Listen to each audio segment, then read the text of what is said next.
আপনাকে কে বললো শুধুমাত্র চড়া মাপের অভিনয় হয়? আপনি যাত্রার কতটুকু জানেন? আর আপনি আরেকটা কথা বলেছেন, কাকুলি দেবী কে তার সম্বন্ধে আপনি জানেন না, সেটা নিয়েও আপনার লজ্জা হওয়া উচিত। শিল্পী হলে আগে অন্য শিল্পীকে শ্রদ্ধা করতে শিখুন।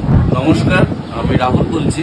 গতকাল পরমা ব্যানার্জি, গায়িকা সঞ্চালিকা পরমাদি, ওয়েব সিরিজের সমালোচনা করতে গিয়ে বলেন যাত্রা পালা হচ্ছে সামাজিক যাত্রাপালা টাইপ, সেটা নিয়ে কাকলিদি প্রতিবাদ করেন। আমারও মনে হলো সেই বিষয়ে কিছু বলা দরকার। আমার মনে হয় আর্ট প্র্যাকটিশনার হিসেবে, একজন শিল্পী হিসেবে সবার আগে অন্য শিল্প মাধ্যমকে আমাদের সম্মান করা উচিত। পরমাদি, আমি নিজে যাত্রা করেছি বা করি বলে জানি, 3 ঘন্টা ওই আলোর সামনে দাঁড়িয়ে, ওরকম ক্ষমাহীন দর্শকের সামনে দাঁড়িয়ে, এটা কিন্তু নন্দন একাডেমির দর্শক ভাববেন না যে কানে কানে বলবে আজকে খারাপ হচ্ছে।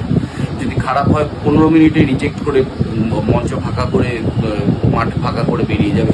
সেইখানে সেই আনফরগিভিং অডিয়েন্সের সামনে 3 ঘন্টা দাঁড়িয়ে পারফর্ম করা, দিনের পর দিন পারফর্ম করতে যে কি লাগে। কাজেই কথায় কথায় বলবো, আমরা যে বলি না এই যাত্রা করো না, যাত্রার মতন হচ্ছে, এটা না বলার সাজে না।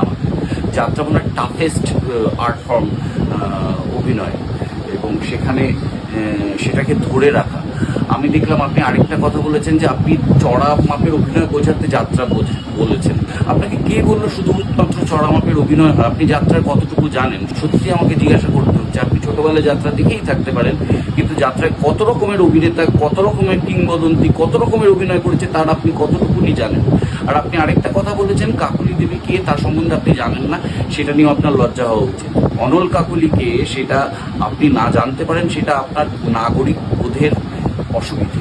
আপনি মনে করেন এই কলকাতার পৃথিবীটাই সব, একবার বাইরে গিয়ে জানবেন অনল কাকুলিকে। তারা কিংবদন্তি, তাদের নামে বাঘে গরুতে এক জায়গায় বসে নাটক দেখে, যাত্রা দেখে, এবং তাকে না চিনতে পারা আপনার ব্যর্থতা, আমার ব্যর্থতা, আমাদের সামগ্রিক ব্যর্থতা, যারা এই নাগরিক শিল্পীদের স্নবারি করি।